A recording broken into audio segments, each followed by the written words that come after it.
We'd now like to start the press conference by Minister Hayashi. Minister, the floor is yours. Thank you very much. As was announced in the morning, in response to the current impasse of the appellate body of the WTO dispute settlement system, the Cabinet adopted understanding of Japan's participation in the Multi-Party Interim Appeal Arbitration Arrangement, or MPIA. MPIA is launched by like-minded members such as the EU as an interim mechanism to substitute the functions of the appellate body with arbitration stipulated in the WTO agreement.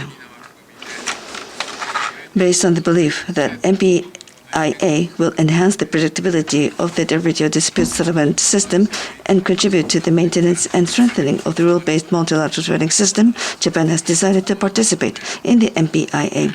Japan has been actively participating in the international discussions for WTO dispute settlement system reform, and Japan will continue to lead efforts toward its reform going forward. Thank you. We are going to entertain questions. If you are called upon, please come to the microphone and identify yourself and affiliation. Iwasawa-san of NHK. NHK Inasawa. The summit meeting between Japan and Korea, I have a question. Government announced that the summit meeting will be held next week. What is the expected outcome of the summit, and also including the possibility of your attendance to the meeting, and what is the expectation to the President's visit to Japan? From the 16th to 17th of March, President Yoon Suk-yeol of the ROK and his wife will be visiting Japan. And during that time, there will be a Japan-Korea summit meeting. Regarding the contents or substance or the possibility of my attendance, at this point in time, I have nothing to say to you. The Korea is a very important neighboring country with whom we have to cooperate in order to respond to various challenges in the international community. Therefore, on this occasion of President's visit, we are expecting that there will be a frank leaders-level dialogue, and we'll be able to further advance bilateral relationship based on the friendship and cooperation built upon the normalization of the diplomatic relations. Okada from Sankei Shimbun. Yes, on the 9th, North Korea launched short-range missiles on the 9th. As was mentioned earlier, the visit to Japan by President Yoon was announced, and Japan-Korea relationship is now moving toward its normalization. And so there is also advancement in security cooperation between Japan, U.S., and South Korea. So going forward, between Japan and U.S. and Japan and South Korea and U.S., how do you intend to address the issues pertaining to North Korea? Yes, thank you very much. Yes. There have been announcements by the South Korean military authorities with regard to the launch of the missiles, and we also aware of the announcement by North Korea. Now, Japan and Korea, in response to North Korea, are very important neighbors where we need to cooperate in response to various issues pertaining to international community. Next week, President Yoon's visit to Japan is being scheduled. So ever since the launch of President Yoon's administration, I believe at the leaders level, we have had very close communication between Japan and Korea. First, Japanese government is concerned in the light of the strategic environment, inclusive of the security. We want to strengthen strategic cooperation between Japan and Korea, and Japan, U.S., and Korea. Going forward, Japan and U.S. and Japan, Korea, and U.S. will continue to coordinate closely, will cooperate with the international community, and inclusive of the complete implementation of the UN Security Council resolution, we hope to seek denuclearization of North Korea. Thank you. Ueda-san, Kyodo News. Ueda, Kyodo News. I have another question regarding Japan-Korea relationship. The announcement of the Korean government for the resolution of former civilian workers from the Korean Peninsula, there is a momentum rising. However, there has been an issue of the training against the radar against the Japanese self-defense forces, and also there are issues of GSOMIA as well. According to the media, there will be an economic mission together with the president. What is the expectation for you? Now, Korea is responding to various challenges in the international community. It is a very important neighboring country to address and cooperate with them.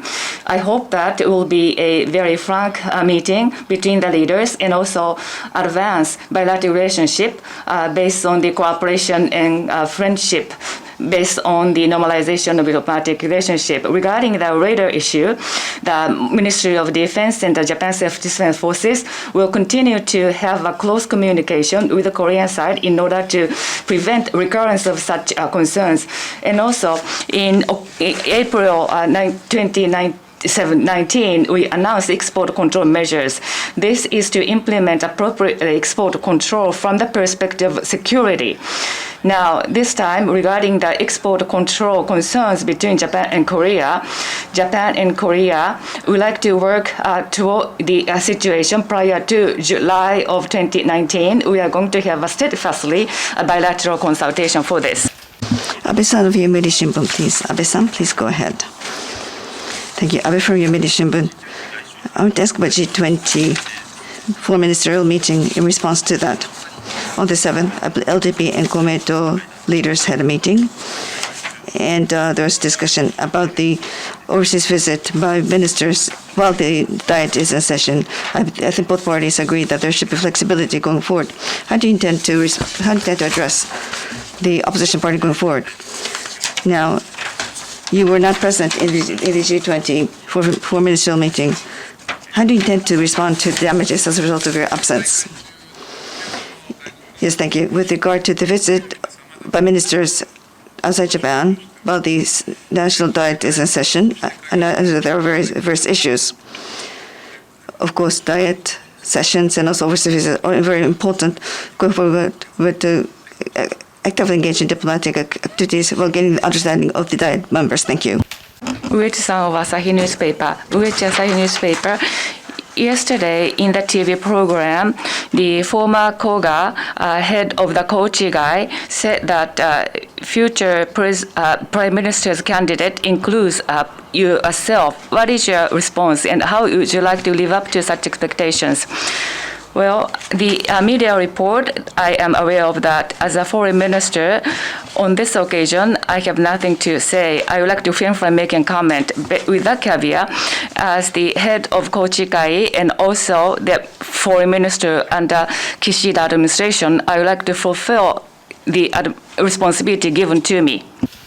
Murakami-san of Reuters. Sakura Murakami from Reuters. Tomorrow will mark 12 years since the accident at the Fukushima Daiichi nuclear power plant. While some countries have said they understood the decision to release the Alps treated water into the ocean later this year, there are still some voices of concern. For example, the Hong Kong government is reportedly considering suspending seafood imports from Fukushima Prefecture if Japan goes ahead with releasing the Alps treated water into the ocean. How successful would you say Japan's effort to ease concerns over the water have been, and why do you think some are still concerned? Thank you. Thank you. With regard to the treatment of Alps treated water, Japan has, up until now, complied with international law, and bearing in mind the international practices fully, we have taken measures that provide maximum consideration to the impact of safety and health of the people and the environment. With regard to such responses, I believe that we've been able to provide a careful explanation based on transparency and scientific evidence to the international community, inclusive of neighboring countries and regions who have very high interest in this matter.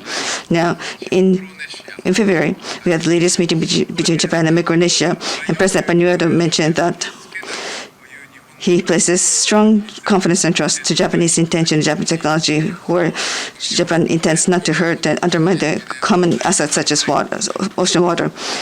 And also President has made clear he is no longer afraid or concerned about Japanese response.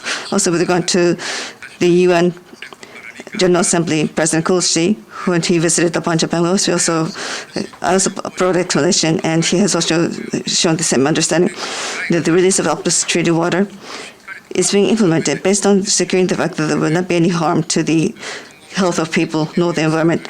We'll continue to receive review by IAEA, who had scientific knowledge and expertise on this matter. And through various opportunities, we hope that we will be able to provide explanations that are highly transparent and based on scientific evidence to the international community. It will make efforts to foster understanding on this matter using various opportunities. Thank you. NHK Iwasawa-san. Iwasawa, NHK. The shuttle diplomacy between Japan and Korea, I have a question. The mutual visit by the leaders, that was the 2011, the last time there was a summit, shuttle diplomacy. What is the view on the shuttle diplomacy? Using the next week's summit meeting as a trigger, what is your expectation? From the 16th to 17th, President Yoon Suk-yeol of Korea and his wife will be visiting Japan. And during that time, there will be a summit meeting. The content of the meeting, inclusive of the question now, I would like to refrain from making any prejudged comments at this point in time. Ueda-san of Kyoto Press. Thank you, Ueda from Kyoto. I want to ask about Japan-Chinese relationship. Now, President Xi Jinping has been elected to the third term at the NPC today. And this was voted today. What is the response of the Japanese government? Do you intend to send a concrete message to President Xi Jinping upon his being elected as the third term? Yes, at the 14th NPC meeting today, President Xi Jinping was selected as the president of the country. Between Japan and China, there are a lot of opportunities as well as various outstanding issues. At the same time, Japan and China hold significant responsibility for peace and prosperity of the region and the world in the face of changing international situation. Now, we had the very positive-looking momentum which was fostered at the meeting between the two leaders in November of last year. We will aim to build a constructive, stable relationship with China through efforts by Japan and China, but firmly maintaining a certain position and strongly requesting Japan and China's responsible actions, while at the same time cooperating in matters of common interest by having robust dialogue between the leaders, including discussion of various issues. Now, upon his being elected as the president of the nation, bearing in mind the practice of the two countries, a concrete message has been issued by Prime Minister Kishida. Thank you. That is all for the press conference. We'll conclude the session at this time. Thank you for your participation.